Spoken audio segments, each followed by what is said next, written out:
Shefqet Dalani. Shefqet Dalani je specialist, je agronom në komunën e Fratarit, siç po vesh. Tani ç'bëhet në komunën e Fratarit për këtë revolucion që bëhet për ullirin, për shtimin e sipërfaqeve dhe të numrit të rrenjve.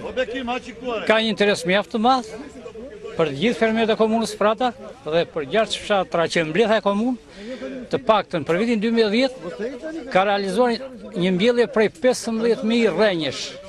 E sa ka shkuar numri i rrenjve të komunës? Dhe numri i rrenjës komunës Fratar të mbledhura së bashku në 50.000 rrenjë. 50.000 rrenjë ullinj. Dhe interesi është akoma në rritje. Shërbimet kanë nisur që ti përkushtohen. Kanë nisur shërbimet, punimet, plerimet e përvitshme. Që do thotë ka interes apo?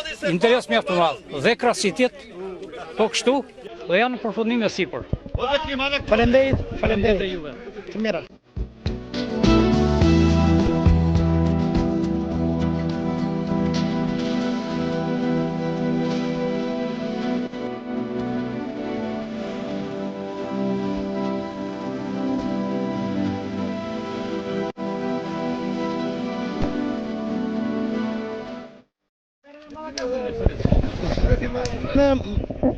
Me specialistët e arrezit të Vlorës. Kuptohet që Vlora është ajo që dominon për ullirin, mos gabohem.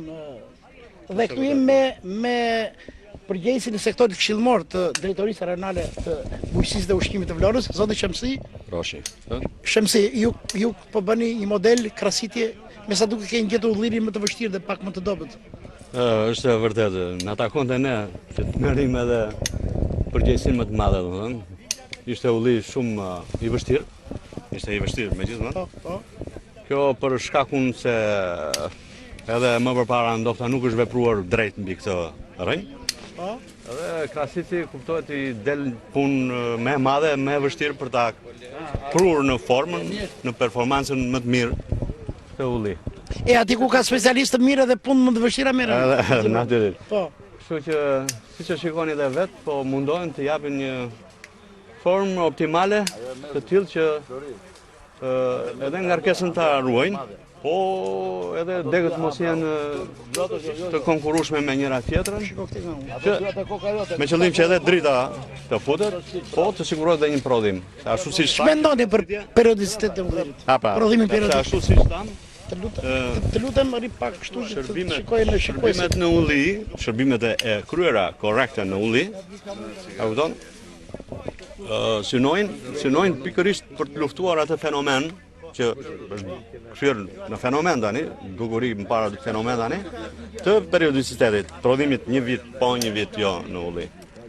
Ju e konsideroni fenomen biologjik apo është varësi të shërbimeve? Është një trashëgimni e rifituar gjatë kohës shekullore për shekuj me radhë nga lënia në spontanitet të shërbimeve ka çuar në periodicitet. E kanë thelluar ndoshta mund të jetë edhe tipar i germoplazmës kalinjotit, që atje duket më shumë, vjetër e më shumë, po që është thelluar edhe pikërisht për këto faktorë.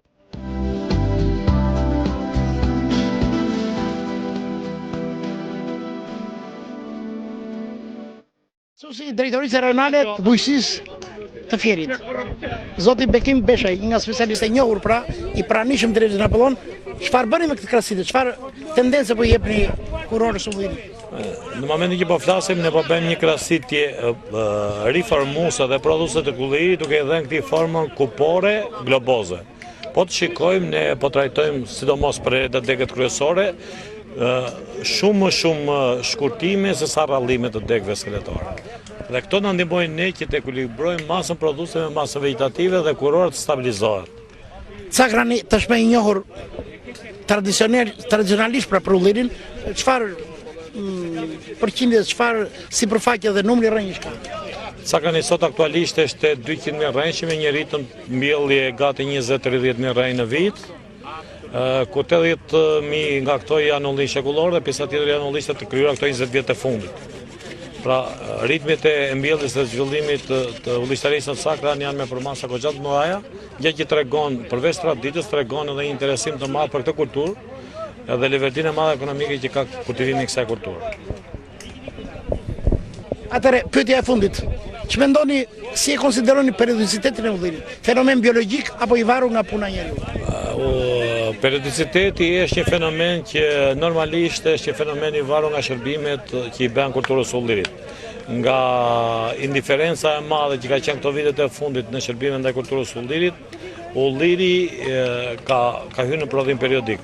Po normalisht në biologjinë e tij ulliri e ka që të prodhoj për çdo vit. Dhe po të rritet intensiteti i shërbimeve, po të bëhen të gjitha shërbimet që nga krahasitjet, spërkatjet dhe plerimet, ulliri është një kulturë që prodhon vit për vit dhe me prodhime të stabilizuara dhe të qëndrueshme. Faleminderit Bekim Beshaj.